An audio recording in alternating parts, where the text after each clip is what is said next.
কাইফা তাকফুরুনা বিল্লাহ, এ মানুষ কাইফা তাকফুরুনা বিল্লাহ, কেমনি করে সাহস পেলে আমি আল্লাহ তাআলার সাথে নাফরমানি করতে। কাইফা তাকফুরুনা বিল্লাহ, হে মানুষ কেমন করে সাহস পেলে আমি আল্লাহর কাছ থেকে মুখখানা ফিরিয়ে নিতে। কাইফা তাকফুরুনা বিল্লাহ, হে মানুষ কেমনি করে সাহস পেলে আমি আল্লাহ তাআলার সাথে গাদ্দারি করতে। এই আয়াতের কয়েকটা অর্থ হয়। কাইফা কিভাবে, তাকফুরুনা ফিরিয়ে নিলে, মুখটাকে ফিরিয়ে নিলে, অস্বীকার করলে, কিংবা আমি আল্লাহ তাআলার সাথে গাদ্দারি করলে, এ সাহস তোমরা কোথায় পেলে? আল্লাহ তাআলা প্রশ্ন করেছেন। শুরুতেই প্রশ্নবোধক কথা, কাইফা তাকফুরুনা বিল্লাহ, কেমনি করে এই সাহসটা তোমরা পেলে? কেননা তোমরা পরের শব্দের মধ্যে আল্লাহ বলে দেন ওয়া কুনতুম আমওয়াত, অথচ তুমি একদিন ছিলে মৃত, তুমি একদিন ছিলে মৃত। আমি আল্লাহ তাআলা মৃত থেকে তোমাকে করেছি জীবিত, বলেন না সুবহানাল্লাহ। দুনিয়ার জমিনে আমরা দুইটা চক্ষু দ্বারা যা দেখি, এই নিয়মটা হলো আগে মানুষ মায়ের পেটের থেকে জন্মগ্রহণ করে, এরপরে না মারা যায়। কিন্তু আমার আল্লাহ বলে না না না, এটা কুচ্ছিন কালেও ঠিক না। আল্লাহ বলেন কারণ তুমি শুরুতেই মরা আছিলা। সুবহানাল্লাহ বলেন। আমি আল্লাহ তাআলা সেই মৃত থেকে তোমাকে হায়াত দিয়েছি, অর্থাৎ জিন্দা করেছি, বলেন না সুবহানাল্লাহ। আল্লাহ বলেন কেমনি করে সম্ভব, বুঝাইলেই বুঝতে পারবা। আমার আল্লাহ তাআলা বলেন কেমনি করে তোমাকে মরার থেকে বাঁচাইলাম দেখো। আল্লাহ বলেন যখন তুমি দুনিয়ার জমিনে আসনি, কিংবা মায়ের উদরেও প্রবেশ করনি, মায়ের উদরেও প্রবেশ করো নাই, এবং দুনিয়াতেও আসো নাই, এর পূর্বেও একটা হালত, এর পূর্বেও একটা অবস্থান তোমার ছিল। কোথায় ছিল, কেমনে ছিল, শোনো বান্দা। আল্লাহ বলেন ইন্না খলাকনাকুম মিন তুরাবান, আল্লাহ তাআলা বলেন নিঃসন্দেহে তোমাকে মাটি দ্বারা বানাইছি। কি দ্বারা বানাইছে? ইন্না খলাকনাকুম মিন তুরাবান সুম্মা মিন নুতফাতান সুম্মা মিন আলাকাত সুম্মা মিন মুতগা। সুবহানাল্লাহ বলেন। হে মানুষ, তুমি যখন মায়ের পেটের ভিতরেও প্রবেশ করো নাই এবং দুনিয়ার জমিনেও আসো নাই, তার পূর্বেও একটা হালত তোমার ছিল। সে হালতটা কোথায় আল্লাহ বলে দিলেন? সে হালতটা হলো তোমার পিতার পৃষ্ঠদেশে এবং মায়ের বক্ষদেশে ডিম্বাণু কিংবা উভয়ের নামে আমি বিভক্ত করে রেখেছিলাম নাপাক পানির আকৃতিতে। তো বলেন না সুবহানাল্লাহ। তুমি যখন মায়ের পেটের ভিতরেও আসনি কিংবা দুনিয়ার জমিনেও আসনি, তার পূর্বেও একটা হালত, একটা জায়গাতে তোমাকে আমি রেখে দিয়েছিলাম। সুবহানাল্লাহ বলেন। কোথায় রেখেছিলাম? আল্লাহ বলেন সেটা হলো তোমার পিতার পৃষ্ঠদেশে সবগণ নির্গত এক ফুটা নাপাক পানির আকৃতিতে, কিংবা তোমার মায়ের বক্ষদেশে ডিম্বাণু বা উবায়েত নামে এই দুইটি জায়গায় আমি আল্লাহ তাআলা বিভক্ত করে রেখেছিলাম নাপাক পানির আকৃতিতে। সেইখান থেকে বান্দা আমি মহব্বত করে, অত্যন্ত মায়া করে আমি আল্লাহ তাআলার কুদরতির মাধ্যমে তোমার পিতার পৃষ্ঠদেশ থেকে, মায়ের বক্ষদেশ থেকে, দুই জায়গার থেকেই নাপাক পানিটাকে তোমার মায়ের উদরের মধ্যে প্রবেশ করিয়ে দিলাম। সুবহানাল্লাহ বলবেন না? আল্লাহ বলছেন কুদরতের মাধ্যমে। কিসের মাধ্যমে? এই শব্দটা উল্লেখ করা হয়েছে এই জন্য, কারণ আমরা যারা ম্যারিড পারসন তারা সকলেই বুঝতে পেরেছি এটা আল্লাহর একটা কুদরত। কারণ প্রত্যেকটা পুরুষ মানুষের সাথে এমন একটা মাংসপেশি আছে যেটা ক্ষণিকের জন্য এমন শক্ত হয় লোহার মতো। সুবহানাল্লাহ বলবেন না? এটা কি কোনো চারটিখানি ব্যাপার? এটা কার কুদরত? আল্লাহর কুদরত। সবাই মনে হয় বুঝতে পারছেন, ঠিক না? আল্লাহ বলেন এর মাধ্যমে আমি আল্লাহ তাআলা তোমার পিতার পৃষ্ঠ থেকে, তোমার মায়ের বক্ষদেশ থেকে এই পানিটাকে তোমার মায়ের উদরের মধ্যে প্রবেশ করিয়ে দিলাম। মায়ের উদরের মধ্যে প্রবেশ করিয়ে দিয়ে আমি আল্লাহ ক্ষান্ত হই নাই। এই নাপাক পানিটাকে আমি কিছুদিনের মধ্যে একটা রক্তের পিণ্ডিলা হিসেবে তৈরি করে দিলাম। বলেন না সুবহানাল্লাহ। রক্তের পিণ্ডিলা বানিয়ে এই বান্দা আমি ক্ষান্ত হই নাই। আমি আল্লাহ তাআলা কিছুদিনের মধ্যেই রক্তের পিণ্ডিলার থেকে ফাঁকা সাউনাল ইজামাল আহমাম একটা গোস্তের টুকরোতে পরিণত করে দিলাম। বলেন না সুবহানাল্লাহ। আল্লাহ বলেন এই নাপাক পানিটাকে কিছুদিনের মধ্যে একটা রক্তের পিণ্ডিলা তৈরি করে দিলাম, এবং ওই মায়ের পেটের ভিতরে কিছুদিনের মধ্যেই রক্তের পিণ্ডিলাটাকে আবার ফাঁকা সাউনাল ইজামাল আহমাম একটা গোস্তের টুকরোতে পরিণত করে দিলাম। বলেন না সুবহানাল্লাহ। আল্লাহ তাআলা বলেন এই গোস্তের টুকরোতেই পরিণত করে আমি ক্ষান্ত হই নাই। আমার আল্লাহ রাব্বুল আলামিন বলেন এই গোস্তের টুকরোটাকে আমি কিছুদিনের মধ্যে এমন একটা বডি স্ট্রাকচার তৈরি করে দিলাম। সুবহানাল্লাহ বলবেন না? ওই বডি স্ট্রাকচারটা তৈরি করে দেওয়ার পর আমি আল্লাহ তাআলা এমন একটা জায়গার মধ্যে রেখে দিলাম বান্দা, সেইটা তোমার মায়ের পেটের ভিতরে গর্ভাশয়ের মধ্যে, ওর নাম হলো ফিকারার মাকিন। সুবহানাল্লাহ বলেন।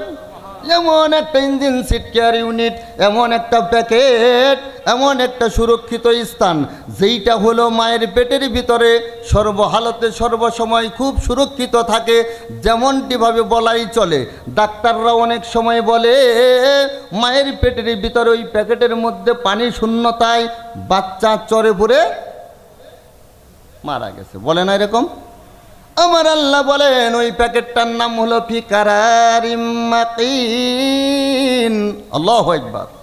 এমন সুন্দর একটা ইঞ্জিন সিট কেয়ার ইউনিট, একটা প্যাকেট, একটা সুরক্ষিত স্থান যেখানে তোমার ওই বডি স্ট্রাকচারটা আমি রেখে দিলাম। সুবহানাল্লাহ বলবেন না? আল্লাহু আকবার। এবার ওই প্যাকেটের মধ্যে এমন সুন্দর কেমিক্যাল, যেই কেমিক্যালটা যদি একটু ছিদ্র হয়ে যায় বাবা, এই কেমিক্যালটা ছিদ্র হয়ে পড়ে গেলে বাচ্চা চরে পড়ে মারা যাবে। খুব সেনসিটিভ ব্যাপার। একটু জিকির করি লা ইলাহা জোড়ে লা ইলাহা, নেই কোনো আল্লাহ, নেই কোনো মাবুদ এক আল্লাহ সারা, ওয়ালা ইলাহা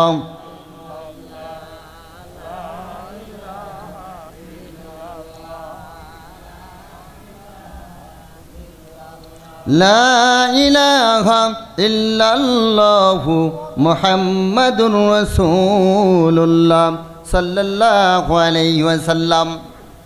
বলতেছিলাম ভাইয়ের আমার, বন্ধুরা আমার, মায়ের পেটের ভিতরে ফিকারারিম মাকিনের মধ্যে একটা প্যাকেট, ওই প্যাকেটের মধ্যে একটা বডি স্ট্রাকচার আল্লাহ রেখে দিলেন তৈরি করে, ঠিক না ঠিক?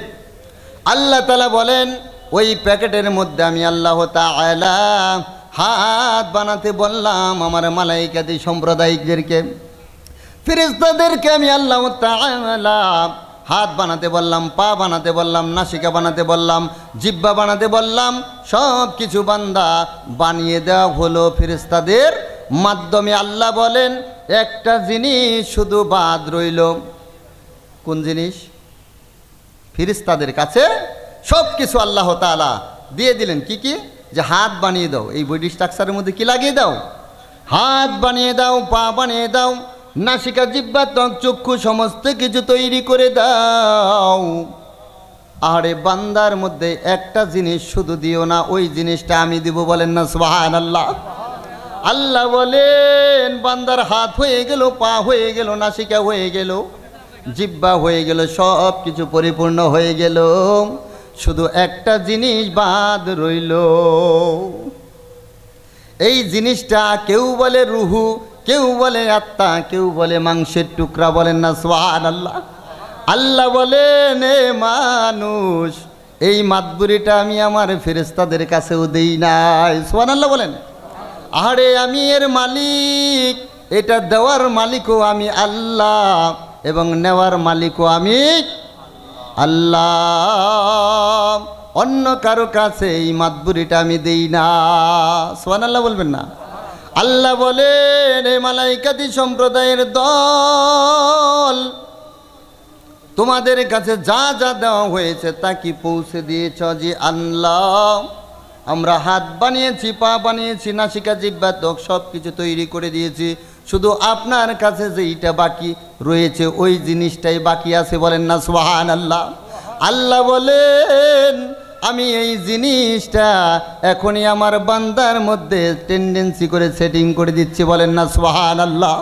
আল্লাহ তাআলার কুদরতির মাধ্যমে আল্লাহ তাআলা ওই মাসুম বান্দার ভেতরে রুহু সেট করে দিলেন। বলেন সুবহানাল্লাহ?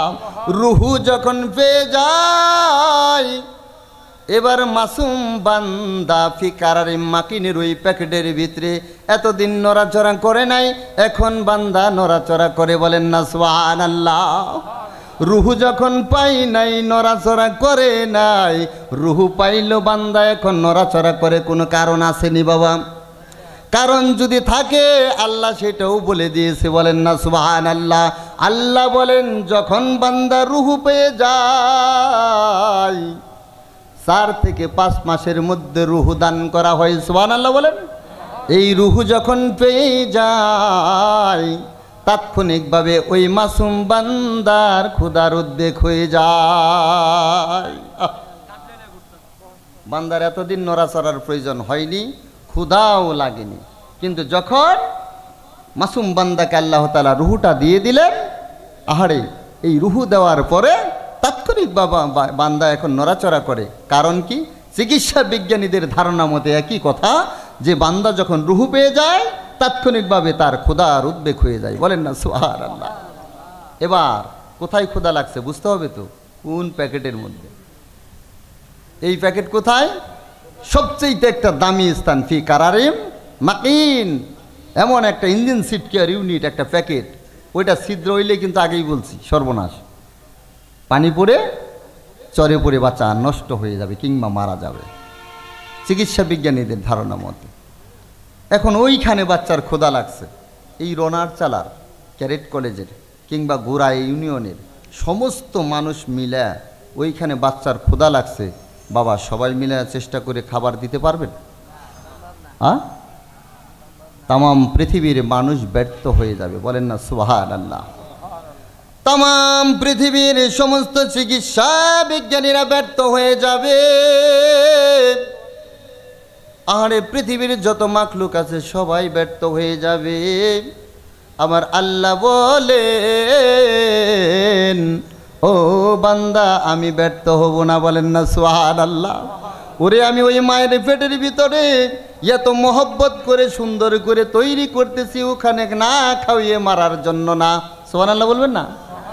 আরে আমি মহব্বত করে এই বান্দারে তৈরি করতেছি, না খাইয়ে মারার জন্য না।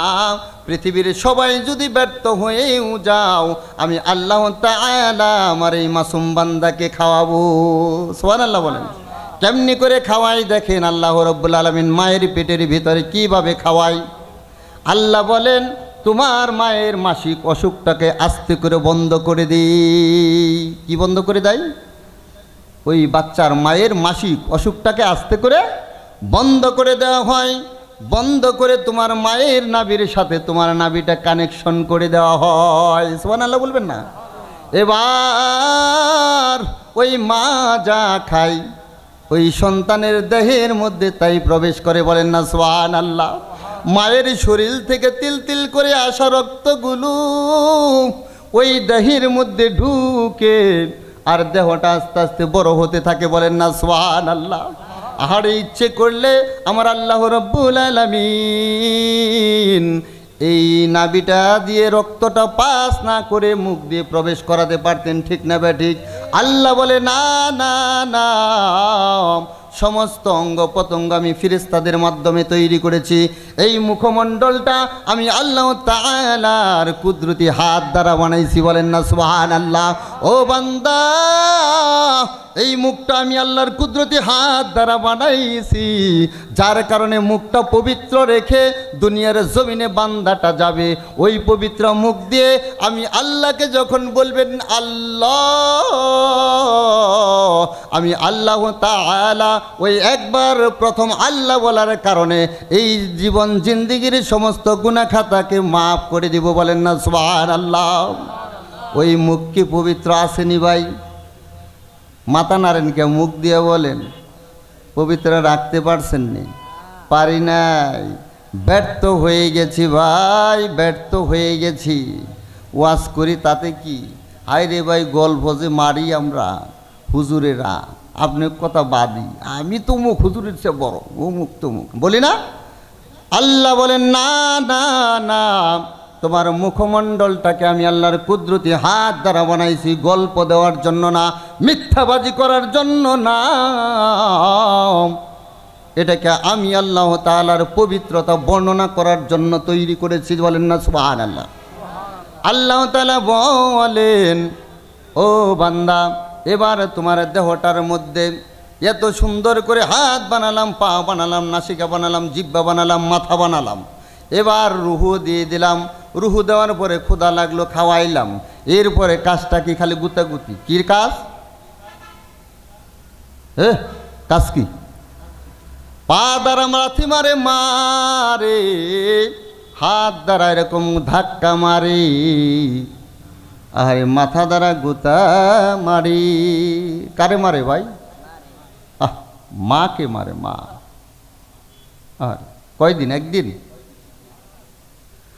আল্লাহ মাফ করে দাও। এই মার পেটের ভিতরে সন্তান কত হাজারবার যে লাথি মেরেছে কিংবা মাথা দ্বারা গোতা মেরেছে, হাত দ্বারা ধাক্কা মেরেছে, কেউ গণে রাখতে পারছেন? শত লক্ষ কোটি বার ধাক্কা গোতা খাওয়ার পর ওই মায়ের কান্নার পরিবর্তে কিছুক্ষণ কান্না করে, আবার কান্নার বদলতে দেখা যায় কিছুক্ষণ পর মুখে হাসি, বলেন না সুবহানাল্লাহ। হাসার কারণটা হলো, যখন লাথি মারছি বাবা তখন ব্যথা পাইছে, ওই অবস্থায় হেসে দিয়েছে। কারণ কি? কারণ মার এই টেন্ডেন্সিটা সাথে সাথে হয়ে গেছে, লাথি মারুক আর যাই মারুক, আমার কলিজার ধন, আমার কলিজার ধন পেটের মধ্যে জীবিত আছে, বলেন না সুবহানাল্লাহ। আমার মা এত কষ্ট করলো, এত মহব্বত করে, এত যন্ত্রণা সহ্য করে পেটের ভিতরে আপনাকে একদিন আর 2 দিন না, কেউ বলে 10 মাস 10 দিন, কেউ বলে 9 মাস, কেউ বলে 9.5 মাস, কোনোটাই ঠিক না। একটা ঠিক, সেটা হলো আল্লাহ বলেন, তোমার ওই ঘরের মধ্যে, ওই ফিকারার মাকিনের মধ্যে যতদিন থাকার হুকুম আমি আল্লাহ দিয়েছিলাম, ঠিক ততদিন পর্যন্ত থাকতে হবে। একটা সেকেন্ড কমও থাকা যাবে না, আবার বেশিও থাকা যাবে না। 7 মাসেও বাচ্চা হয়, ঠিক না বেটি? এটা কার কুদরত? আল্লাহ। আল্লাহ যখন হুকুম করবে তখন বের করা হবে, এর আগে না। ভাইরা আমার, বন্ধুরা আমার, আল্লাহ তাআলা বলেন, এই মালাইকাতি সম্প্রদায়, ওর হাত হয়ে গেছে, পা হয়ে গেছে, নাসিকা জিহ্বা সব কিছু পরিপূর্ণ হয়েছে, কোনো কিছু বাদ নাই।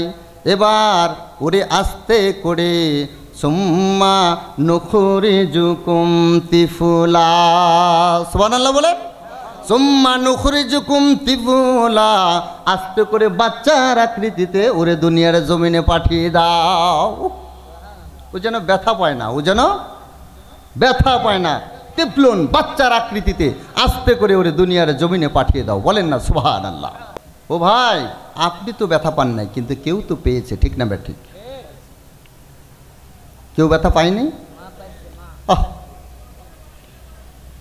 কেমন ব্যথা পেয়েছেন? বাংলাদেশে যেরকম জ্বর মাপার থার্মোমিটার আছে, বগলের নিচে দিয়ে, জিহ্বার ভিতরে দিয়ে, বিভিন্ন জায়গায় দিয়ে পরীক্ষা করা হয় কতটুকু জ্বর আছে, ঠিক না বেঠিক?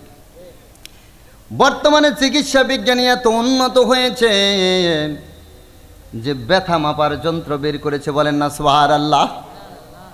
জ্ঞান কত? ওমা উতিতুম মিনাল ইলমি ইল্লা কলিলা, খুবই সামান্যতম জ্ঞান আমি মানুষকে দিয়েছি। সেই জ্ঞান দ্বারা দেখেন কি কি করতেছে।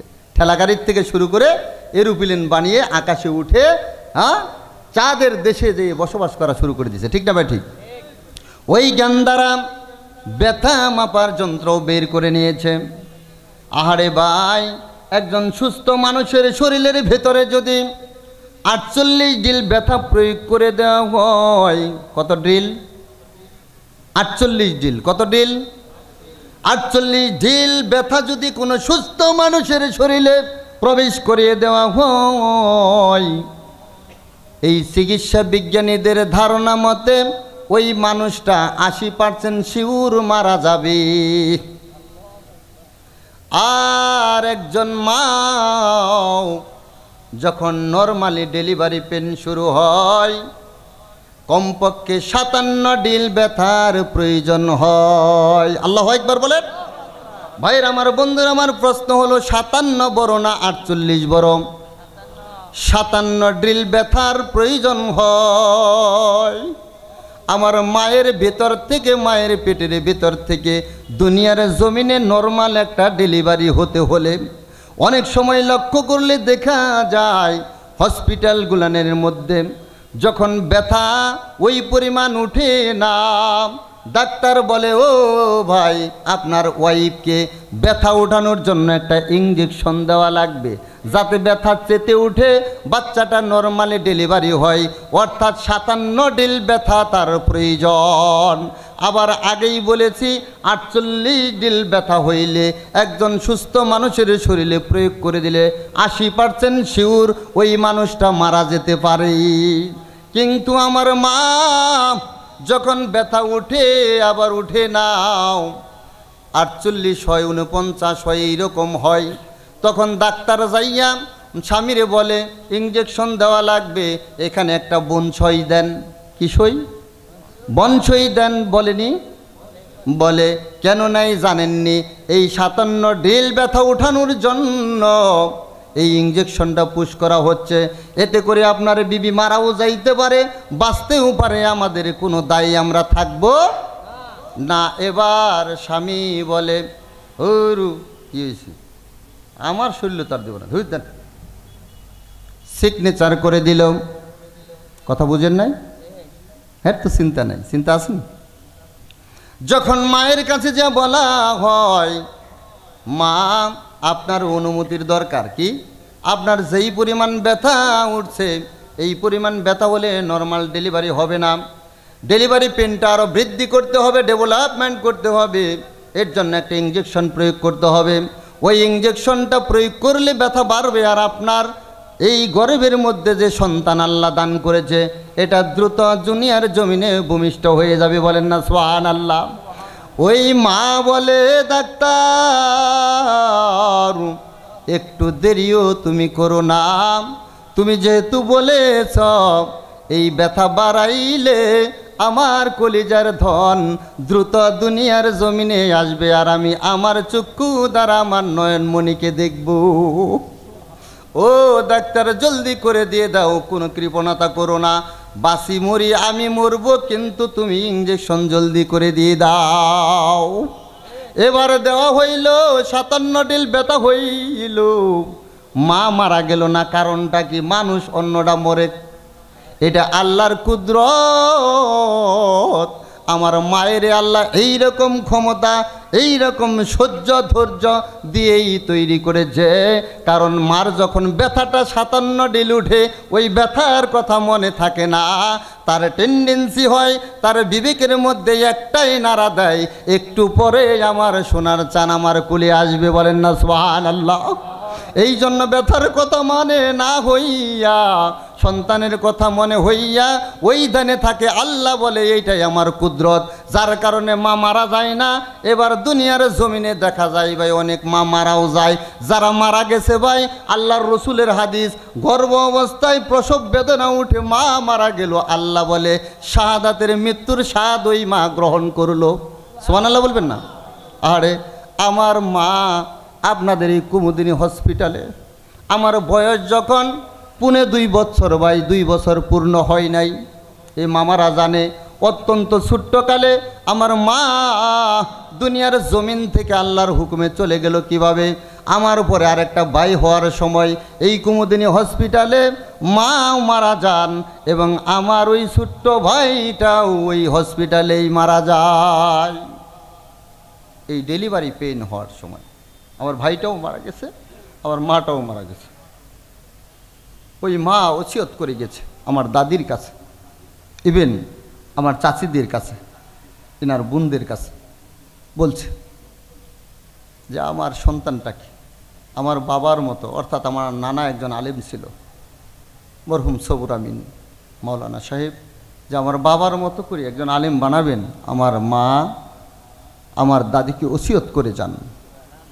আর ওই দাদির অনুপ্রেরণায় এবং পরিবারের সকলের অনুপ্রেরণায়, দেশবাসীর অনুপ্রেরণায় আজকে আপনাদের সম্মুখে কোরআন হাদিস থেকে 2-4টি কথা বলতে পারতেছি। আল্লাহ যেন আমাকে এই রাস্তায় সর্বহালতে সর্বসময় আমার হাইতে জিন্দিগিটা যতদিন আছে ততদিন থাকার তৌফিক দান করে, সকলে বলি আমিন। সর্বোপরি আমার ওই মায়ের জন্য দোয়া চাচ্ছি আপনাদের সকলের কাছে, যে মা অত্যন্ত ছোট্টকালে আমার দেখে দুনিয়া থেকে বিদায় হয়েছে। পাশাপাশি আপনাদের সকলের মায়ের জন্য আমি দোয়া করি, যারা কবরস্থ হয়ে আমাদের মুখের দিকে চাতক পাখির নেই তাকিয়ে আছে, তাদের সকলকে যেন আল্লাহ জান্নাত নসিব করে, সকলে বলি আমিন। ভাই বলতেছিলাম, এই যে মা, এই মাটা অনেকের এখনো আছে না, আমরা থাকতে বুঝি না। এই মা একটু বৃদ্ধ হলে যদি 3 ভাই থাকেন, বন্টন করে নেন, বন্টন করে, তুমি খাওয়াইবে 10 দিন, তুমি 10 দিন, আমি 10 দিন। ও ভাই, এটা কেমন কথা?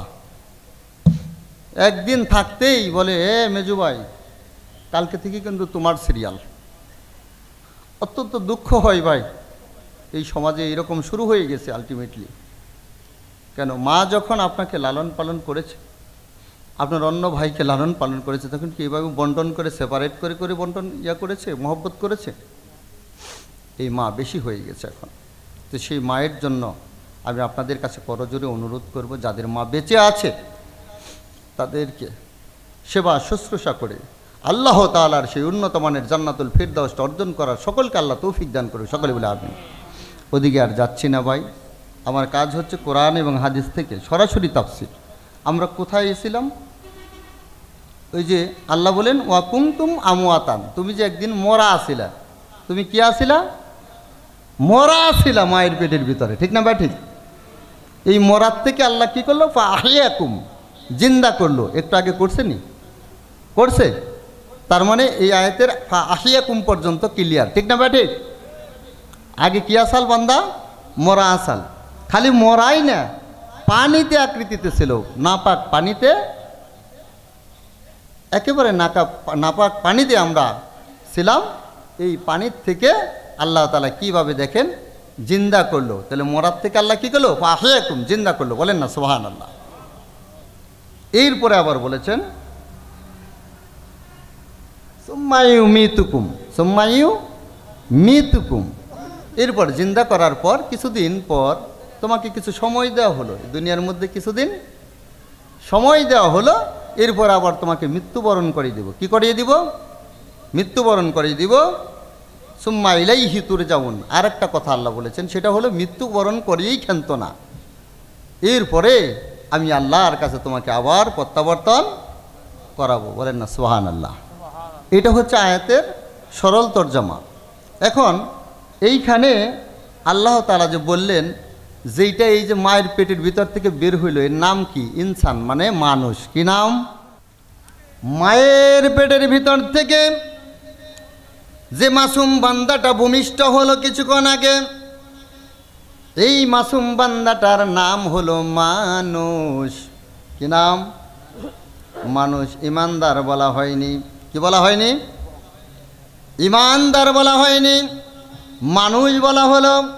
আল্লাহ বলেন এই মানুষটা 2 প্রকার। কয় প্রকার?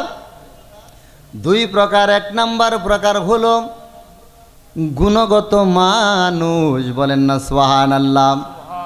অন্য প্রকার হলো জন্মগত মানুষ। মানুষ কয় প্রকার? দুই প্রকার। কেমনি হলো? একটা হলো জন্মগত মানুষ, আর একটা হলো গুণগত মানুষ।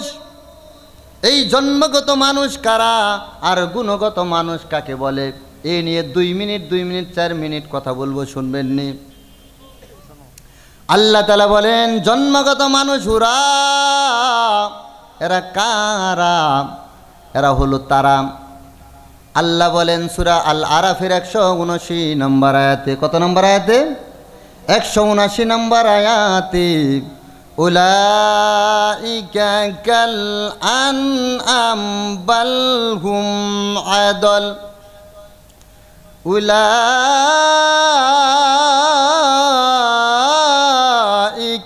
হুমুল গাফিলুন।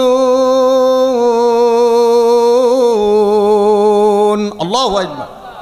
আল্লাহ তাআলা বলেন এই জন্মগত মানুষটাকে আমি আল্লাহ তাআলা চতুষ্পদ প্রাণীর ন্যায় সাদৃশ্য করেছি, ওদের সাথে তুলনা করেছি। আল্লাহ বলেন উলাইকা কাল আনআম, ওরা হচ্ছে চতুষ্পদ প্রাণী যাদের 4টা পা আছে, এদের মতো।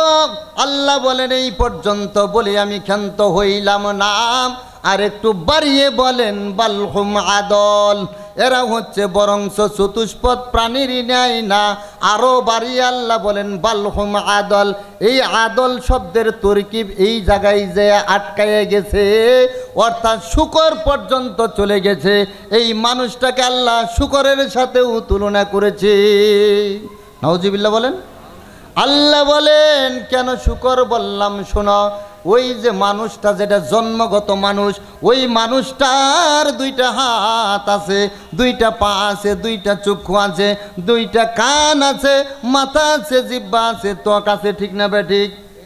আবার জন্মগত মানুষটার সাথে যাদের আল্লাহ তুলনা করেছে, আমার কথা না, কার কথা? আল্লাহর কথা। কাল আনআম মানে এরা হচ্ছে চতুষ্পদ প্রাণী। চতুষ্পদ প্রাণীরও 2টা হাত আছে, 2টা পা আছে, 2টা চক্ষু আছে, 2টা কান আছে, নাসিকা, জিহ্বা, ত্বক আছে, ঠিক না বেঠিক? আল্লাহ বলেন এদের সাথে তুলনা করলাম কারণ কি, বুঝাইলে বুঝতে পারবেন। কারণ ওই গরু ছাগল সারাদিন মাঠে ঘাটে ঘাস খাইলো, না দাইলো আর শোনাইলো, কোনোদিন চিন্তা করলো না কে আমাকে সৃষ্টি করলো, কোথা থেকে করলো, কেন করলো, কারণটা কি, কি বা কারণে আমার এখানে আসা, কি বা কারণে আমি আসলাম, কোথায় আমি ছিলাম আর কোথায় আমি যাব, এই সব জিনিস নিয়ে যেরকম গরু ছাগল কোনোদিন চিন্তা ভাবনা করে না, আমার আল্লাহ বলেন জন্মগত মানুষ যারা, তাদেরও ঠিক ভাই 2টা হাত আছে, 2টা পা আছে, 2টা চক্ষু আছে, 2টা কান আছে, নাসিকা, জিহ্বা, ত্বক আছে, এই গরু ছাগলের সাথে মিলে গেছে। যার কারণে আল্লাহ বলে কাল আনআম বাল হুম আদল। ও বান্দা, এই মানুষটাকে এই জন্য জন্মগত মানুষ বললাম। শুনো কি কারণে? গরু ছাগল যেরকম চিন্তা করলো না কেন আমাকে আল্লাহ তৈরি করলো, কিংবা কে তৈরি করলো, এটাও নিয়ে প্রশ্ন করে না, জাগে না মনে গরু ছাগলের। সারাদিন না দাইলো আর শোনাইলো আর ঘাস খাইলো, ওই মানুষটাও কোনোদিন চিন্তা করলো না কে আমাকে সৃষ্টি করেছে, কেন করেছে, কোথায় আমি ছিলাম, কোথায় আমি আসলাম, কোথায় আমি যাব। ওই কবরে যাইয়া আলমে বারজাক, কবরের জগতে যাইয়া আমার 3টা প্রশ্নের জবাব দিতে হবে, কোনোদিন চিন্তা করলাম না। ভাইরে আমার, যারে আল্লাহ তাআলা এত মহব্বত করে বানাইলো, এরে আবার আল্লাহ বলেন কাল আনআম বাল হুম আদল। নাউজুবিল্লাহ বলেন। কথা বুঝতে পারছেন? আল্লাহ চতুষ্পদ প্রাণীর সাথে এই মানুষটাকে তুলনা করলো। কোন মানুষ? সবাইকে কিন্তু না। মানুষ কয় প্রকার? একটা হলো জন্মগত মানুষ, আর একটা হলো গুণগত মানুষ। সুবহানাল্লাহ বলবেন না? যেটা জন্মগত মানুষ, ওই মানুষটাকে আল্লাহ তাআলা এই গরু ছাগলের সাথে তুলনা করলো। কেন করলো বুঝেইছি, আবার আর একটু ভালো করে বোঝাই। আচ্ছা ভাই, এই গরু ছাগল যখন মাঠে ঘাটে ঘাস খায়, দেখেন না আপনারা, এর কি কোনো টেন্ডেন্সি আছে, চিন্তা আছে কবরে যাওয়া লাগবে, আকে আমারও বানাইলে, এরকম চিন্তা করে? কিছু মানুষ দেখবেন সমাজে এরকম আছে, যারা কোনোদিন চিন্তা করে না যে কে আমাকে সৃষ্টি করলো, কেন করলো, কোথায় আমি ছিলাম, কোথায় আমি আসলাম, কিভাবে আসলাম, আর আমার কোথায় যাওয়া লাগবে, এই ধরনের কোনো চিন্তা চেতনা টেন্ডেন্সি তাদের মধ্যে নাই। যার কারণে আল্লাহ বলেন ওই মানুষটাকে আমি জন্মগত মানুষ বলেছি, আর জন্মগত মানুষকে আমি ওই গরু ছাগলের সাথে তুলনা করেছি। ঠিক না ঠিক? এই গরু ছাগলের মধ্যে আপনারা দেখছেন কিনা জানি না, আমি একটা পার্থক্য মানুষ এই জন্মগত মানুষের সাথে পার্থক্য করছি। আপনারা দেখেন তো মিলে কিনা। গরু ছাগল যখন নাদায় আর সোনায় মাঠে ঘাটে, এরা দেখবেন পিছনের পাউডা একটু নিচা করে। ঠিক না ঠিক? যাতে করে ওই পেশাবটা তার গায়ে না লাগে। খেয়াল করে দেখছেন, পিছনের পাটা একটু নিচা করে ফাঁকে ফালাই, পেশাবটা কোথায় ফালায়? ফাঁকে ফালায়। আর এই জন্মগত মানুষ এরা এমনই কাজ করে ভাই, এরা দাঁড়ায় দাঁড়ায় স্ট্রং হইয়া পেশাব করে, হাতে ঝাঁকি মারলে হাতে ভরে মাথায় মুছে। আমি নিজে দেখেছি। নাউজুবিল্লাহ বলেন। ওর সাথে এর একটু তুলনা আল্লাহ যেহেতু করেছে, আমি বাড়াবাড়ি করতে পারবো না, কিন্তু আমি দেখছি এইটুকু ব্যামিল আছে। সাবধান, মরতে হবে। আসো কোন তালে তুমি? কবরে যাওয়া লাগবে, হিসাব দেওয়া লাগবে। এই জন্মগত মানুষ আল্লাহ এই আয়াতে সূরা আল আরাফের 179 নম্বর আয়াতে উলাইকা কাল আনআম পর্যন্ত বলে ক্ষান্ত হয়নি, আরেকটা শব্দ বাড়িয়ে বলেছেন। ঠিক না ঠিক? শব্দটা কি? বালহুম আদল। অর্থাৎ তাফসীর কারকদের পরিভাষায় আদল দ্বারা শুকরকে বোঝানো হয়। বলেন নাউজুবিল্লাহ। শুকরকে বোঝানো হলো কেন? এগুলো কিন্তু গাজীর গান, কিচ্ছা কাহিনী না, তাফসীর হচ্ছে। আদল শুকরকে বোঝানো হলো কেন? এই শুকরের সাথে তুলনা করলো কেন? আরও নিকৃষ্ট কেন? গরু ছাগল পর্যন্ত বলছে ক্ষান্ত হয়েছে, কিন্তু না, আল্লাহ বাড়িয়ে বলেন তা না, আরেকটু বাড়িয়ে বললাম ওরা শুকরের চাইতে নিকৃষ্ট। বলেন না নাউজুবিল্লাহ। এইটা বোঝাইলে বুঝতে পারবেন কেন বলা হয়েছে। কারণ হারামের একটা সিরিয়াল আছে, গরু ছাগল মহিষ বেড়া উট দুম্বা সব যা কিছু আছে সব হালাল প্রাণী। ঠিক না ঠিক?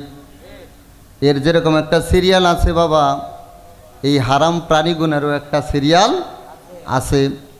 হারাম প্রাণী যেখান থেকে শুরু হয়েছে ওইখান থেকে শুরু করে একেবারে শেষ সীমানাটা আল্লাহ দিয়েছেন শুকরের মধ্যে। বলেন নাউজুবিল্লাহ। এর মধ্যে কিন্তু কুকুরও আছে, আছে না? কুকুরের কথা বলে নাই। আচ্ছা, কুকুরটাও তো হারাম, বিলকুল হারাম, কিন্তু কুকুরের কথা বলেন। আল্লাহ বলছে শুকরের কথা। কেন বলেছেন?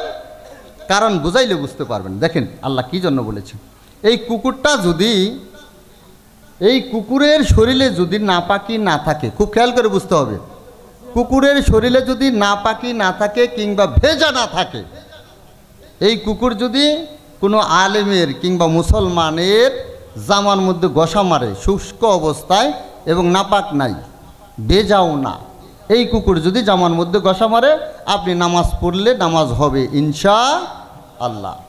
কিন্তু যদি ভেজা থাকে, কুকুরটা নাপাকি থাকে, তাহলে ওই কুকুর যদি আপনার জামার সাথে ঘষা লাগায় নিঃসন্দেহে নামাজ হবে না, এটা ধৌত করতে হবে। কিন্তু এমন একটা প্রাণীর কথা আল্লাহ বললেন, বালহুম আদল, শুকরের কথা বললেন। এই শুকর, এটাকে যদি দুধ দ্বারা গোসল করানো হয়, কি দ্বারা? দুধ তো সবচাইতে পুত পবিত্র। এই দুধ দ্বারা যদি এই শুকরটাকে গোসল করিয়ে দেওয়া হয়, এই দুধের অবশিষ্ট ছিটা, এটা যদি আপনার শরীরে লাগে, শুকর দোয়াইতেছেন, ওই ছিটাটা আপনার শরীরে আইসা লাগছে, তাফসীর কারকদের পরিভাষায় এই জামা পরে আপনার নামাজ পড়া যাবে না। কেন না বাবা? আল্লাহ তাআলা ওটাকে এমনিভাবে তৈরি করেছেন, ওর শরীর যদি ভেজা থাকে তাও নাপাক, যদি ভেজা না থাকে তাও নাপাক, যদি শুষ্ক থাকে তাও নাপাক, যদি নাপাকি ভরা থাকে তাও নাপাক, আর নাপাকি ভরা না থাকলেও ওটা নাপাক। এই শুকরটাকে আল্লাহ এমনিভাবে তৈরি করে দিয়েছেন। বাবাজিরা আমার, আল্লাহ তাআলা এই শুকরের কথা কেন বলেছেন আরেকটু আমি সামনে গেলে বুঝতে পারবেন। আল্লাহ তাআলা দুনিয়ার জমিন থেকে যত মানুষ মারা যাবে, শুরু লগ্ন থেকে শেষ লগ্ন পর্যন্ত যত মাখলুক মারা যাবে কিংবা যা কিছু মারা যাবে, সব কিছু এই মাটির নিচে গচ্ছিত করে রাখতেছে। ঠিক না ঠিক? আল্লাহ তাআলা একদিন বলবেন, ইজা জুলজিলাতিল আরদু জিলজালাহা। আল্লাহু আকবার বলেন। আমি এমন কাঁপুনি দিব, এমন ঝাঁকি দিব, যেই ঝাঁকির কারণে, যেই কাঁপুনির কারণে ওয়া আখরাজাতিল আরদু আসকালাহা। আল্লাহু আকবার। মাটির নিচ থেকে সমস্ত মানুষ এবং যা কিছু থাকবে, কুকুর শুকুর যা কিছু মরে মাটির নিচে গেছে, কিংবা স্বর্ণের হীরা জহরের খনিগুলো যা কিছু মাটির নিচে গচ্ছিত আছে, সমস্ত কিছু সেদিন ওয়া আখরাজাতিল আরদু আসকালাহা, মাটির উপরে আল্লাহ তাআলার এই জমিন ফাটাইয়া ফাটাইয়া জমিন বের করে দিবে, উগরে দিবে, বমি করে দিবে। বলেন না সুবহানাল্লাহ। ওই দিন যারা আমরা মানুষ, এরা কি জিরিঙ্গা ধরে মাটির নিচে থাকতে পারো? আল্লাহ হুকুম দিছে কি, ওয়া আখরাজাতিল আরদু আসকালাহা। হে মাটি, তোমার বক্ষ দেশে আমি যা রিজার্ভ করে রেখে দিয়েছি সব বের করে দাও উপরে। সুবহানাল্লাহ বলেন। সেদিন আপনাকে আমাকে সবাইকে এই উপরে উঠিয়ে আনবে, আনবে কিনা? ওখানে স্বর্ণ মুদ্রা, হীরা জহরের খনি সব কিছু উঠে আসবে। আল্লাহু আকবার। এগুলা মানুষের পায়ে পায়ে বাড়ি লাগবে। মানুষ আফসোস করবে সেদিন এবং প্রশ্ন করবে, ওয়া ক্বালাল ইনসানু মা লাহা। মানুষ প্রশ্ন করবে, হে, এই স্বর্ণ মুদ্রার জন্য আমি ভাই হইয়া ভাইয়ের মাথায় বাড়ি মারলাম, আর আজকে এত স্বর্ণ মুদ্রা, হীরা জহর, পান্না, এগুলো কোত্থেকে আসতেছে? পায়ে পায়ে বাড়ি লাগতেছে। আল্লাহু আকবার বলেন। এই প্রশ্নগুলো করবে সেদিন। ওখানে ওই যে শুকরের কথা বলা হয়েছে, কুকুরের কথা বললাম একটু আগে, বলছি না? এগুলা কি জিরিঙ্গা ধরে থাকতে পারবো? এরাও কিন্তু উঠে আসবো। বাবা বোঝানোর জন্য বলতেছে অন্য একটা সূরা টান দিয়া। আমার টপিকস কিন্তু সূরা বাকারার 28 নম্বর আয়াত, এখানেই আছি আমি। এইবার এই মানুষ, গরু, ছাগল, মহিষ, বেড়া যা কিছু আছে সেদিন সব কিছু মাটির উপরে উঠিয়ে আনবে আল্লাহ। কে? আল্লাহ। উঠানোর উপরে, উঠানোর তো একটা কারণও আছে। কারণটা একটু বলি বাবা। তো কী জন্য যেন উঠাবে মানুষকে, এটা বলতেছি। একজন মানুষ মনে করেন সারা জীবন আল্লাহর হুকুম হাকাম মানল, সংক্ষেপে বলতেছে, আহারে 5 ওয়াক্ত নামাজ পড়লো, হজ করলো, জাকাত দিল, পর্দা করলো, বিবির পর্দা করাইলো, মা বোনদের পর্দা করাইলো, কিংবা মানুষকে দান দক্ষিণা করলো, রাতের গভীরে উঠে উঠে তাহাজ্জুদের নামাজ পড়লো, কনকনা শীতে ঠান্ডা পানি দিয়ে উজু করে। ঠিক না ভাই ঠিক? এই মানুষটা মারা যাওয়ার পরে 3.5 হাত কবর দেওয়া হয়। ঠিক না ভাই ঠিক? আবার আরেকজন মানুষ কোনোদিন চিন্তাই করলো না, ওই যে জন্মগত মানুষটা মনে করেন, এত না বইলে ওইটা বললাম, ওই মানুষটা মারা গেল। মারা যাওয়ার পরে ওরে কি জায়গা কম দিবেন না বেশি দিবেন? সমানই দেওয়া হবে। ঠিক না ভাই ঠিক? আচ্ছা বলেন তো বাবা, এই মানুষটা মারা গেল তাও 3.5 হাত, ওই মানুষটাও মারা গেলে 3.5 হাত, এই পর্যন্তই যদি ক্ষান্ত হয়ে যায়, আর কোনো চিন্তা আছে? চিন্তাই নাই। কিন্তু আমার আল্লাহ বলে, সাবধান বান্দা, আমি ইনসাফ করে চলি, আমি নাই বিচারক। যেই ব্যক্তি রাত্রের অন্ধকারে গভীর শীতে কনকনা ঠান্ডা পানি দিয়ে উজু করে তাহাজ্জুদের নামাজ পড়ে চোখের পানি ছেড়ে দিয়েছে, মা বাবার সেবা করেছে, হজ করেছে, জাকাত দিয়েছে, মানুষকে সহযোগিতা করেছে, মানুষকে ভালোবেসেছে, ওই মানুষটার জন্য আমি একটা প্রতিদান, ভালো প্রতিদান দেব। বলেন না সুবহানাল্লাহ। এবং যেই কিনা মানুষকে ঠকালো, কিংবা ওই জন্মগত মানুষ, এক কথাই শেষ, জন্মগত মানুষ, বুঝতে পারছেন সবাই? ওই মানুষটা কোন মানুষ? কোনোদিন আল্লাহকে চিনলো না, আল্লাহকে দেখলো না, আল্লাহকে দেখার চেষ্টা করলো না, আল্লাহকে রাজি খুশি করার চেষ্টা করলো না, নামাজ পড়লো না, হজ করলো না, জাকাত দিল না, এরাই হচ্ছে জন্মগত মানুষ। ঠিক না ভাই ঠিক? এই মানুষটা, এর জন্য আল্লাহ বলেন, আমি একটা খারাপ করেছে বিদায় আমি একটা খারাপ প্রতিদান আমি আল্লাহ তাআলা তাকে দেব। ঠিক না ভাই ঠিক? এইটাই যদি না দেয়, খালি কবর পর্যন্ত যদি ক্ষান্ত হয়, তাহলে তো খেন্নেকে যাবো গা। ঠিক না ভাই ঠিক? এই পর্যন্তই যদি ক্ষান্ত হয়, তাহলে যেই মানুষটা ভালো কাজ করলো, উনি ঠকলো না ভাই, থইকে গেল, ওই পর্যন্ত যদি ক্ষান্ত হয়, কোনো বিচার আচার না হয়। সারা জীবন পরিশ্রম করেছে, কষ্ট করেছে আল্লাহর জাহান্নামের ভয়ে, ওই মানুষটাও মারা যাওয়ার পরে ওই পর্যন্তই, কবর পর্যন্তই শেষ, আর কোনো কথা নেই। আবার যারা কোনো ভালো কাজ করলো না, তারাও ওই কবর পর্যন্তই শেষ। তাহলে যারা ভালো কাজ করলো এরা ঠকলো না? আমার আল্লাহ বলেন না না না, তাদেরকে ঠকানো হবে না। ইয়াউমুল কিয়ামতের দিবসে আল্লাহ তাআলা এই সূরা জিলজালে যেই কথাটা বললেন, ওয়া আখরাজাতিল আরদু আসকালাহা, আমি এই জন্যই এই মানুষগুলার উঠাচ্ছি। সুবহানাল্লাহ বলবেন না? এই বিচারটা করব, এই জন্যই মানুষ জাতিকে সমস্ত কিছুকে সেদিন মাটির উপরে উঠিয়ে আনবে। ঠিক না ঠিক? ভাইরা আমার, বন্ধুরা আমার, আল্লাহ তাআলা বলেন, হে বান্দা, তোমরা যেরকম মাটি ফেটে ফেটে উপরে উঠে আসলে, ওইখানে কিন্তু এই যে গরু ছাগল মহিষ ভেড়া কুকুর এবং শূকর এরাও কিন্তু থাকবে। ঠিক না ঠিক? আল্লাহ তাআলা বলেন, ও আমার বান্দারা শুনো, ওইখানে যারা গরু ছাগল মহিষ ভেড়া কিংবা শূকর আর কুকুর থাকবে, এদের জন্য আমি আল্লাহ তাআলা একটা শব্দ সেদিন প্রয়োগ করব। এই শব্দটা হলো, আল্লাহ তাআলা বলবেন, হে প্রাণী সকল, মানুষ বাদে তোমরা শুনো, কুনু তুরাবান, তোমরা মাটি হয়ে যাও। আল্লাহু আকবার। মানুষ বাদে যা কিছু আছো, হাসরের ময়দানে গরু ছাগল মহিষ ভেড়া ইত্যাদি শূকর কুকুর যা আছো সব কিছু কুনু হয়ে যাও, তুরাবান কি মাটি হয়ে যাও। আল্লাহর হুকুমে সব সেদিন মাটি হয়ে যাবে। সুবহানাল্লাহ বলবেন না? মাটি হয়ে যাবে। একটু আগে সূরা আল আরাফের 179 নম্বর আয়াতের মধ্যে বালহুম আদল, যে শূকরের কথা বলা হলো, এই শূকরটা কি ওখানে জিরিঙ্গা ধরে থাকতে পারবো নাকি? যেহেতু আল্লাহ বলছেন, আল্লাহর হুকুম, ওটাও কিন্তু মাটি হয়ে যাবে।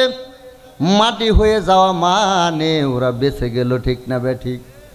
ওদের হিসাব দেওয়া লাগলো না। আরে ভাই, জাহান্নামের গানি উঠানা লাগলো না। কিন্তু আমার আল্লাহ বলেন, এই জন্মগত মানুষ ওখানে দাঁড়িয়েই থাকবে না, শুধু সেদিন আফসোস করবে, হায় আল্লাহ,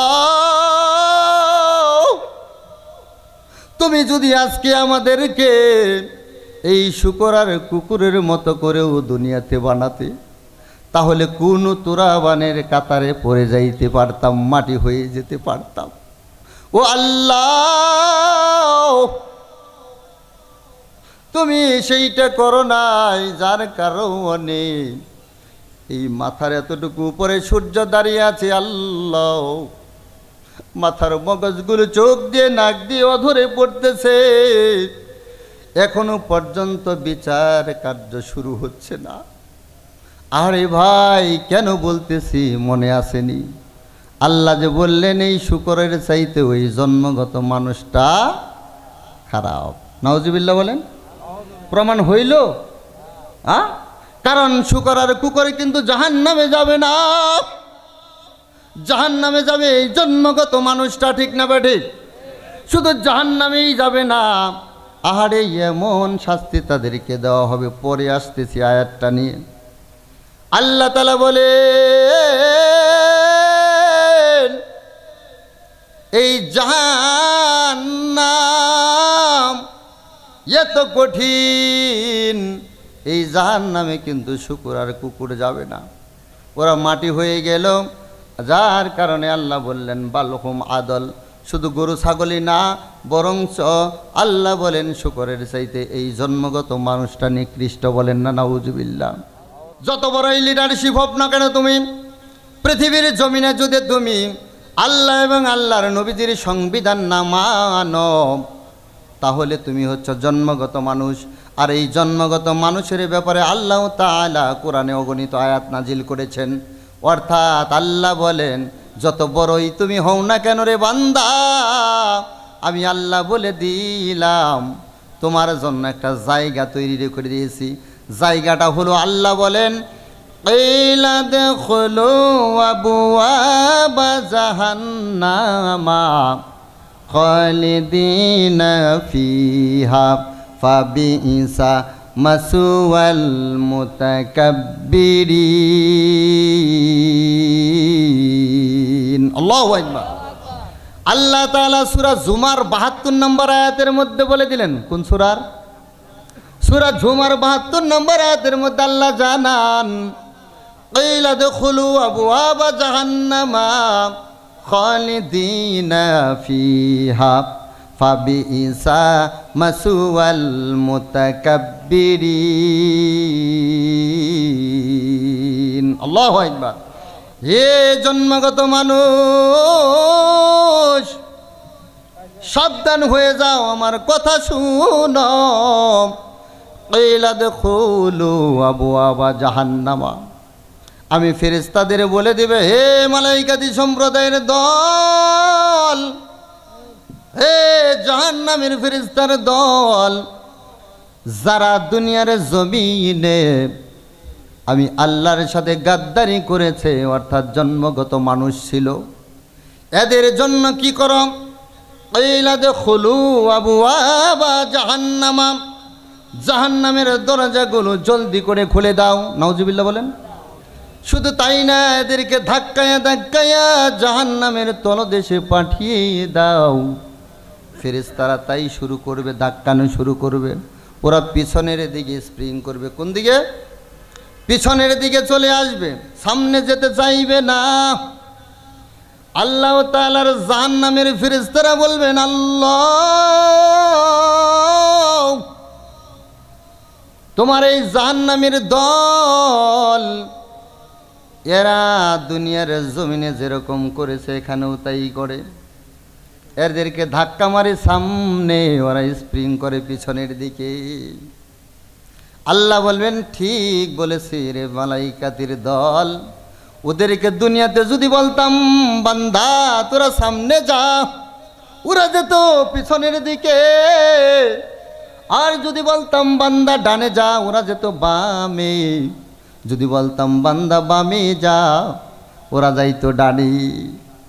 এই জন্য আল্লাহ বলেন, ফাবিইসা মাসওয়াল মুতাকাব্বিরিন। আল্লাহু আকবার। এই জন্য আল্লাহ তাআলা বলেন, এরা হচ্ছে মুতাকাব্বিরিনের দল, এরা হচ্ছে অহংকারীর দল, এরা হচ্ছে গাদ্দারির দল। কাজে কাজে এদেরকে সোজা আঙ্গুলে গিয়ে উঠবে না। জাহান্নাম থেকে বিশাল বড় একটা আগুনের শিকল নিয়ে এসো, ওই আগুনের শিকলটা দিয়ে পাকড়াও করে টেনে টেনে জাহান্নামের মধ্যে ফেলে দাও। আবার আল্লাহ যখন বলবে, জাহান্নামের ফেরেশতারা জাহান্নাম থেকে লোহার আগুনের শিকল পরিয়ে এভাবে পাকড়াও করে টেনে টেনে জাহান্নামের তলদেশে ফেলবে। এই তলদেশে ফেলবে, এটা এই আয়াতে আছে। আল্লাহ বলেন, কিলা দুখুলু আবওয়াবা জাহান্নামা। আবওয়াবা মানে হচ্ছে দরজা, জাহান্নামের দরজাগুলো খুলে দাও, ধাক্কায় ধাক্কায় ফালাও আর তলদেশে ফালাও। আল্লাহ বলেন, খালিদিনা ফিহা, এত গভীরে ফেলো যাতে করে ওইখান থেকে বুঝতে পারে দুনিয়ার জমিনে গাদ্দারি করার স্বাদটা কি। ফিহা, উহার তলদেশে ফেলে দাও। আল্লাহ বলেন, ফাবিইসা মাসওয়াল মুতাকাব্বিরিন, কারণ হচ্ছে এরা দুনিয়ার জমিনে আমি আল্লাহর সাথে গাদ্দারি করত। ঠিক না ঠিক? আল্লাহ তাআলা বলেন, হে মালাইকাতি সম্প্রদায়, জলদি করে পাকড়াও করে ফেলো। ফেলে দিবে, এত গভীর, এত গভীর, এত গভীর ওই জাহান্নাম। এই গভীরের নিচে পড়ে কোন জায়গায় পড়বে? এরকম তুলতলা ফোমের মধ্যে পড়বে নাকি? আহারে বাবা, এমন জায়গাতে পড়বে আল্লাহর নবী বলেন যে আগুনের মধ্যে পড়বে ওই আগুনটাকে 3 বার ধৌত করা হয়েছে। কয়বার? 3 বার ধৌত করা হয়েছে বাবা। এই আগুনটাকে, জাহান্নামের আগুনটাকে 3000 বছর পর্যন্ত তাপ দেওয়া হয়েছে। কয় হাজার বছর? জাহান্নামের আগুনটা তৈরি করেছেন আল্লাহ কিভাবে সেইটা বলতেছি। জাহান্নামের আগুনটা প্রথমে 1000 বছর তাপ দেওয়ার পর এই জাহান্নামের আগুনের রং হয় লাল। আল্লাহু আকবার। এই লাল আগুনটাকে আবার 1000 বছর তাপ দেওয়া হয়। আবার লাল আগুনটাকে 1 বছর তাপ দেওয়ার পর এই লাল আগুনটার রং হলো সাদা। এরপরে আবার ওই সাদা আগুনটাকে 1000 বছর তাপ দেওয়া হয়েছে। 1000 বছর পর্যন্ত তাপ দেওয়ার পর ওই জাহান্নামের সাদা আগুনের রং হয়েছে সিয়াহুন। এত কালো, এত কালো। একাধারে যদি 40 দিন কোনো লাকড়ি দ্বারা কোনো পাত্রের নিচে জাল দেন আগুন ধরিয়ে, এই পাত্রের নিচে যদি পরিষ্কার না করা হয় যেরকম কালো হবে এর চাইতেও 70 গুণ বেশি কালো হলো ওই আগুনের রং। এই আগুনের মধ্যে বাবা যখন এই লোহার আগুনের শিকল দিয়ে টেনে টেনে ফেলবে, ওই আগুনের মধ্যে তারা পরে 1000 বছর কান্না করবে। কতদিন? 1000 বছর পর্যন্ত পরে কান্না করবে। 1000 বছর কান্না করার পর জাহান্নামের ফেরেশতারা দৌড়িয়ে আসবে। দৌড়িয়ে এসে বলবে, ও জাহান্নামী, তোমাদের কি হয়েছে? কেন এরকম করে চিৎকার করো? কারণ কি? এই মালাইকাতিদেরকে জাহান্নামীরা বলবে, ও ফেরেশতার দল, তোমরা কি শুনো না? তোমরা কি বুঝো না? তোমরা কি দেখো না? আমাদেরকে এই আগুন এমন কষ্ট দিতেছে, এই আগুনের যন্ত্রণা সহ্য হয় না। এই আগুন থেকে হয়তো আমাদের অন্য কোথাও ঠান্ডায় নেওয়ার ব্যবস্থা করো, নচেত মৃত্যু দাও, নচেত মৃত্যু দাও। আল্লাহ তাআলাকে এই মালাইকাদি সম্প্রদায় ফেরেশতারা বলবে, আল্লাহ,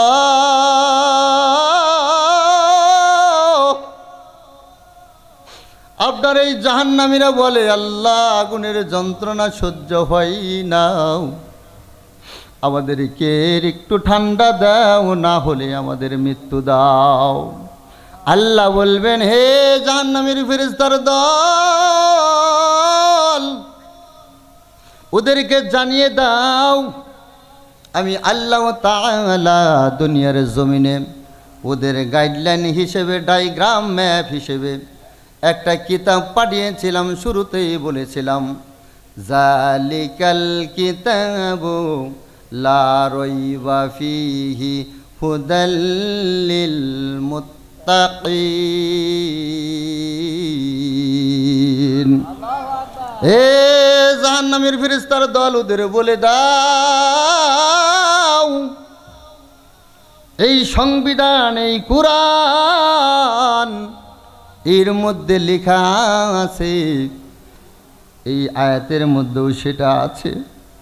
আল্লাহ বলেন, তোমারে মরার থেকে বাঁচাইছি, এরপরে বাঁচানোর উপর কিছুদিন দুনিয়াতে এরকম আমি আল্লাহর দাসত্ব করার সুযোগ দিয়েছিলাম।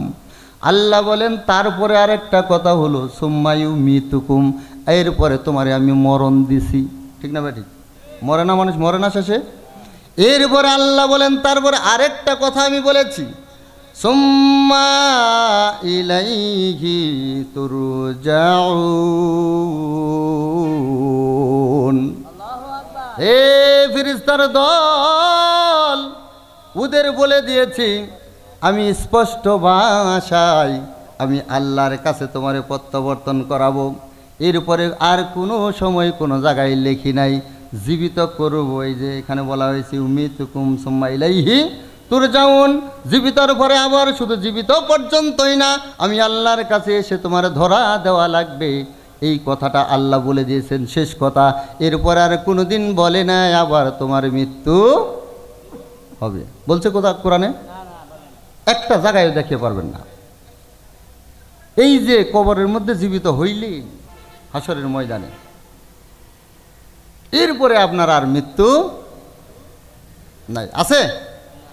আল্লাহ বলে নাই, ওদের জানিয়ে দাও। তার মানে দুইটা শর্তরা দিছে। একটা শর্ত হলো ঠান্ডা দাও, না হলে মৃত্যু দাও। ঠিক না বাড়ি?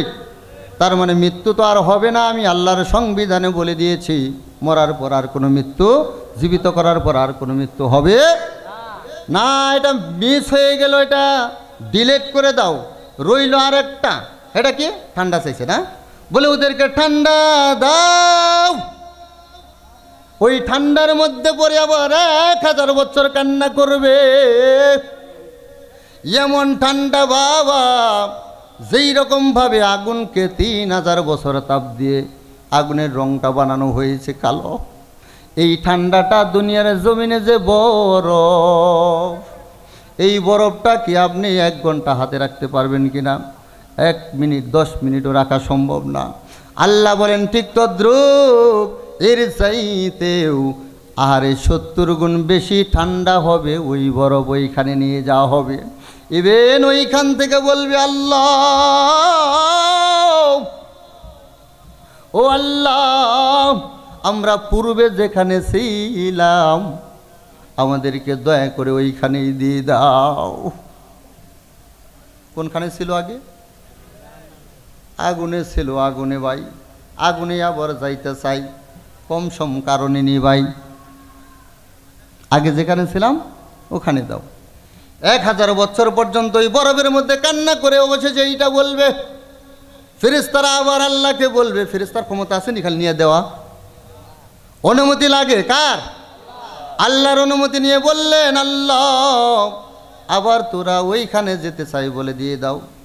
এইভাবে কত 1000 বার দিবে আল্লাহই ভালো জানে ভাই, আমি জানি না। অনন্ত সীমকাল পর্যন্ত ওখানে থাকবে। এরপরে হঠাৎ করে একদিন বলবে, আল্লাহ আমরা হাজারো হাজারো অগণিত বছর ধরে ক্ষুধার যন্ত্রণায় ভুগতেছি, আমরা অনেক ক্ষুধার্ত, আমাদেরকে একটু খেতে দাও। এই জাহান্নামীরা যখন বলবে, আবার আল্লাহ বলবেন মঞ্জুর। বলেন না সুবহানাল্লাহ? মঞ্জুর, কবুল করা হলো। জাহান্নামীরা খাবার চাইছে, খাবার দিছে। ভাই আল্লাহ তাআলা বলে,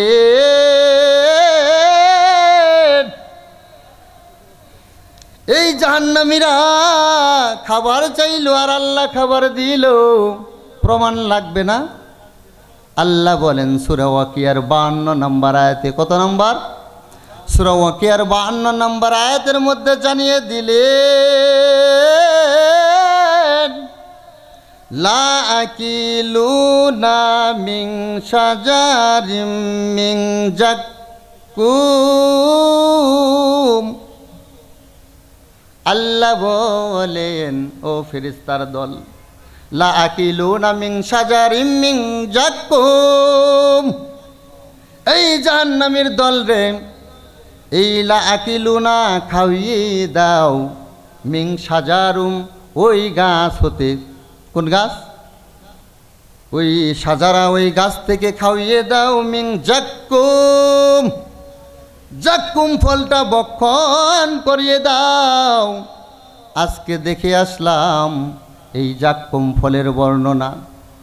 ভাইরে ওটা এমন ফল যেইটা আমি কি দ্বারা বোঝাবো। বাংলাদেশে একটা আছে, এর নাম হলো দুতুরা, গোটা দুতুরা ফল, চেনেননি?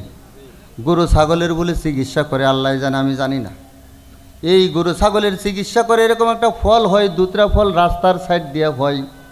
এর চতুর্দিক দিয়ে বেষ্টন করে আছে অগণিত কাঁটা, ঠিক নিবা ঠিক। এই কাঁটাগুলোই না শুধু এত বিষাক্ত কাঁটা হবে, এত বিষযুক্ত এই কাঁটাগুলো হবে, আর এত বিশাল বড় বড় হবে। আবার আল্লাহ বলেন এই ফলটা লা আকিলুনা মিন শাজারিম মিন জাক্কুম, ও ফেরেশতার দল এই জাক্কুম ফলটা ভক্ষণ করিয়ে দাও।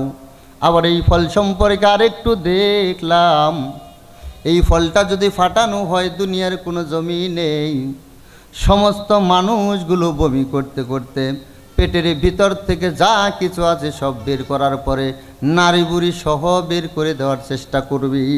এত দুর্গন্ধ, এত বিষাক্ত এই ফল। এই ফলটা আল্লাহ বলেন, এই ফলটা আল্লাহ তাআলা বলবেন লা আকিলুনা মিন শাজারিম মিন জাক্কুম, আর এই ফলটা ভক্ষণ করিয়ে দাও এই জাহান্নামীদেরকে। যখন সামনে নিয়ে ফেরেশতারা ফলটা ছিঁড়ে দিবে, এটা কাঁটাযুক্ত না বিষযুক্ত না দুর্গন্ধ না বড় না ছোট কিচ্ছু দেখবে না। এই ফলটা যখন সামনে দেওয়া হবে তাৎক্ষণিকভাবে ফলটা এরকম গ্রাস করে ফেলবে। নাউজুবিল্লাহ বলেন।